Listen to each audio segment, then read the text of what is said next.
Go lay down. Alright, how's it going? Here trying to explain how the Earth, what I believe, none of this has been proven or founded to be truthful or anything like that. I just have a theory that may be supported by simple things, simply looking at the ocean. Ocean maybe makes sense. I believe that the ocean was a water planet that crashed into the Earth, and the Earth was what do you say, a much smaller place at the time.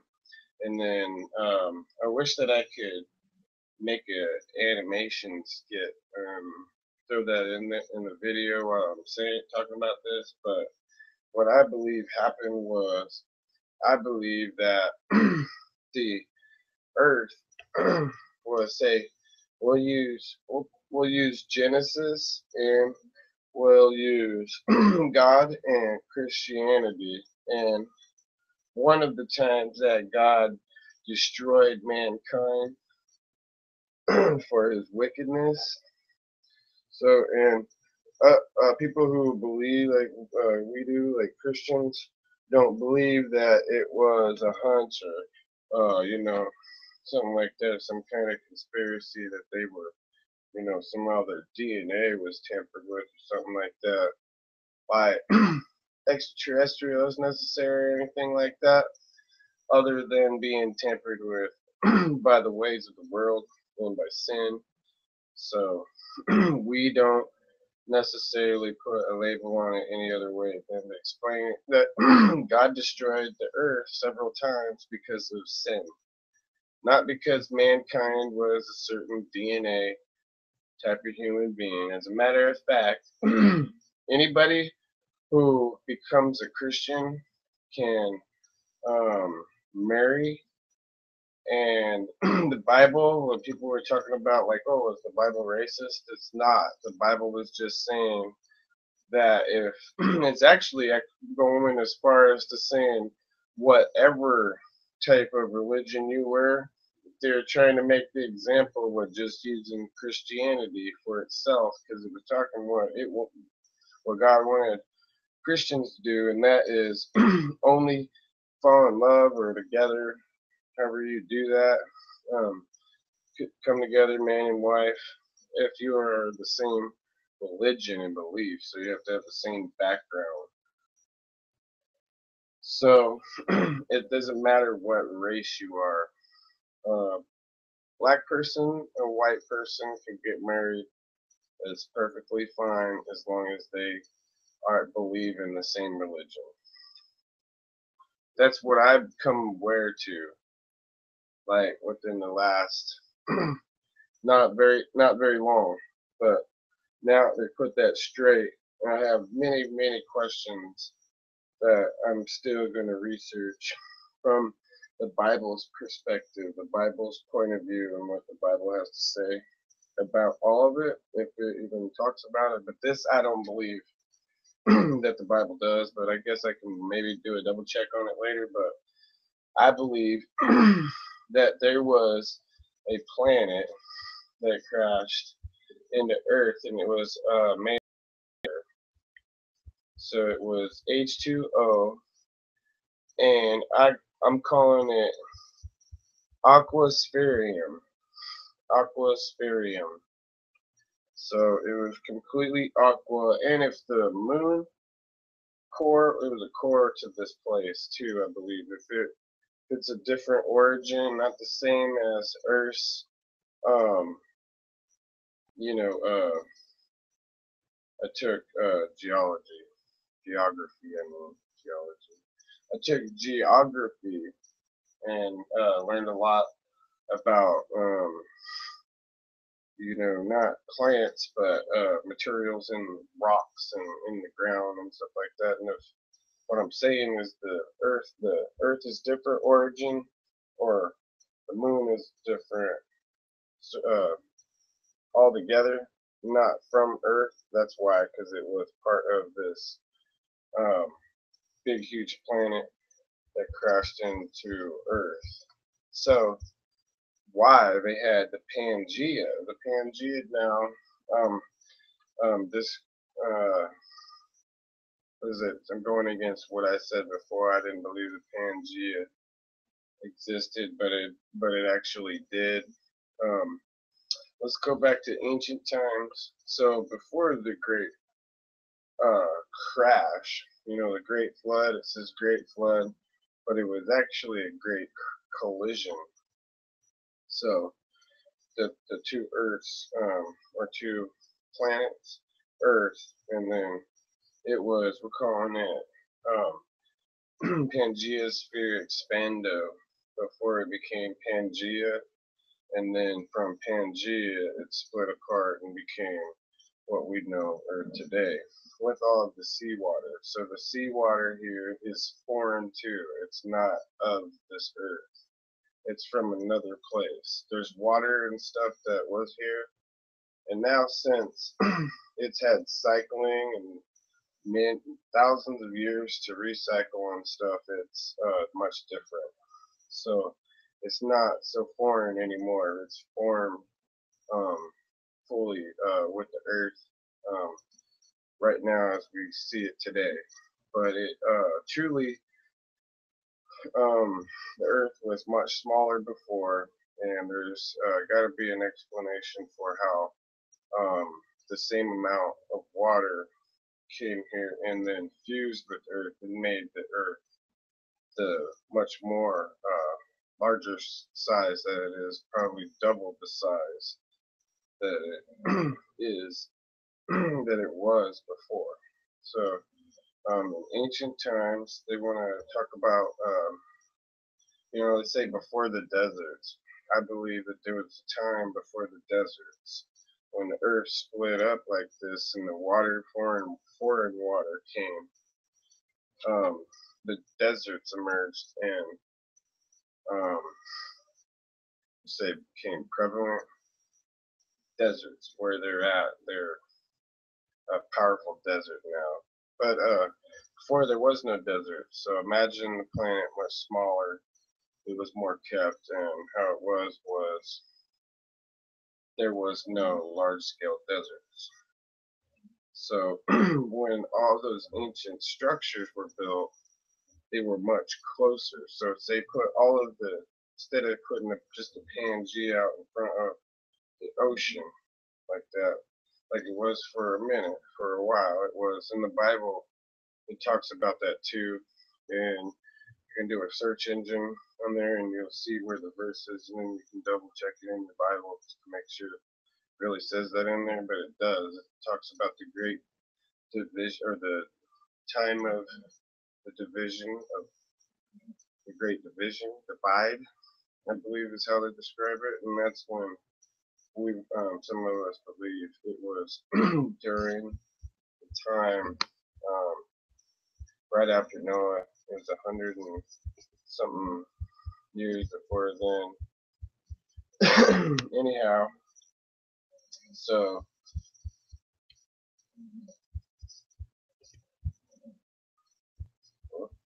they so the Earth emerged under this planet and then came up and re-emerged. And when it did, it was all its flat self. It came up. It was a ball. And it was like, say, Mars had crashed into a planet of water. It was a water planet. They collided together and then formed a livable, inhabitable place out of Mars. And what you would have is you would have Mars submerged for a minute, and all of Mars's surface would come up, rise to the top. If any of it would. So that's what happened in Earth's case. The whole entire crust came up. Whatever wasn't going to be left behind at the time. So I'm guessing some of it was probably going to be submerged until the Earth reformed itself into a bigger form of what it was originally at the beginning. And I explained that this is all by philosophy or what I believe happened to the planet, to our planet. So, the Earth, as it was smaller, came up to the surface, and then it split up, and that's how it became Earth as we know it today. And we're calling Aqua-Spherium Crash-Merges into Pangaea-Sphere-Expando, and then that created Pangaea, and then the Pangaea was divided for a couple of years. It was 100 and something, some 20 something years. I should definitely have had that in my memory, but anyhow, until about 300 and something after the Great Flood. In between that amount of time, it's about 100 and maybe close to 200 years, or maybe a little bit over 200 years. The Earth's continent split up from the Pangaea, but it was Pangaea-Sphere-Expando Crash-Merged into Aqua-Spherium. Aqua-Spherium was the planet that crashed into Earth, and all of the ancient people that were back there that got wiped out could see it come in too. They seen the crash. So what I was saying was, I believe that it was like the horizon, how you would see the moon at times. It looks real pretty up in the sky, and you can see an outline of it in the sky, and it blends with the sky and with the color. And I believe that this thing like did that. It blended in. It was kind of a little bit, it threw them off, but I believe that they could see it. So before it just completely smashed and smacked Earth, people could see it. So you had the Ark, the Noah's Ark, which we believe exists. Some people are just going to argue with you on that, but the Ark and all the animals, they survived, didn't they? So, there's other ways, other means. I don't know where all the human beings came from, but I will say that I believe that the Jews are, if they're not the oldest people on the planet, they're as old as any other species that's ever existed on the planet. I believe that for a fact, that Jews have been around on the planet. Their ancestors, their origin, where they started from, their line, their bloodline, people have been around. I don't know everybody's roots, but I believe that they've been here the longest, if not as long as anybody else. So I just say that just so I can save sort of the argument. I don't really argue on it. So I wanted to, there's something I was going to get into. The thing is in the Bible, Revelations and whatnot, basically tells, and Jesus did it too, he was a prophet. They prophesied exactly what was going to happen. They gave vivid details of things that were going to come to pass, say, becoming true in the future, how they describe a fulfilled prophecy. So there's fulfilled prophecies in the Bible that leads up to, what you'd say, another end to mankind. And it's not because of whatever genes or genetics. I don't believe that God works that way, that he wants to throw people away just because of what religion or origin. Really, up to this point, I believe that it has to do with your faith, lack of faith, and belief in him. Whether you do or not, it gives you a lot of choices that we all We all have to be accountable, held accountable. So I was going to do some research, and just try to figure out if I could explain a couple things, but not here. But I'm going to talk about it for a second when I'm trying to explain why it is like the devil. If he wanted to, he could just throw a branch in something and stop the prophecy. I was gonna explain, try and get a couple examples on why he won't be able to stop it, even himself. If he wanted to say, "Oh, I won't just want to postpone going to hell," so he won't be able to. It's a fulfillment that must take place in Revelations and in the Bible. Talks about. So people who want to be non-faith, non-believers, just take that and put it in your pipe. I wouldn't, but anyhow, I'm saying I would believe. I would take what I'm saying. I would take everything anybody says with a grain of salt, like you'd say that too. But I I have no reason to cast doubt on what I believe, on my faith. So I'd be very convincible to me. Speaking well, similar and close to. I'm just saying, if it was me and I flipped it around and I had to take my own perspective of myself, I think I would try to not be a doubter. I think I would try to understand completely. Alright.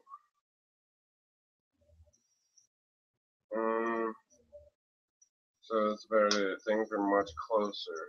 So you want to talk about why Stonehenge and all these other places and why where they quarried some of the stones from were so far away. It was because they were much closer. The Earth was all more solid, more crust circled around any ocean or water. There was say it was opposite. There was more land than there was ocean. So, oh, and there was another thing too. I'm doing something in it. I'll show you. Let's see if I can. Maybe I can get in here. Do a screen share and show some of these.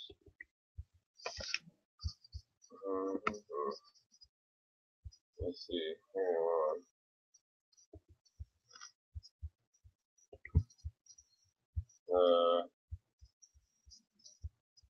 Oh, let me reset this. I gotta show you this because this goes into um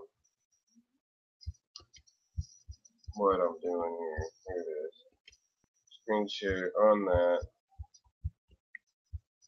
So you see that this right here. This is a plant. It was a branch. It broke off of a tomato plant, and I stuck it in the ground, and it's been alive for 3 weeks. There it is. So the way to mortality, and it's not without Christ. We live in the light. We're firm believers here, but we have this is it. Our own beautiful crops. I call this a stork because it was brought in by a bird or something. I don't know. So I don't know what it is. I've been tending to it, just like this other plant that I had there.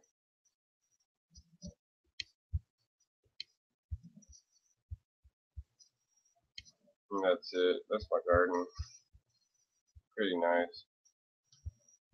So we're eating healthy food, avocados, all this fresh food, tuna sandwich. So anyway, so we're growing all these different things. We're using the whole thing in a circle like a farm. So we're doing everything like we're supposed to. And I believe that relates to people back then. They were obviously phenomenally strong.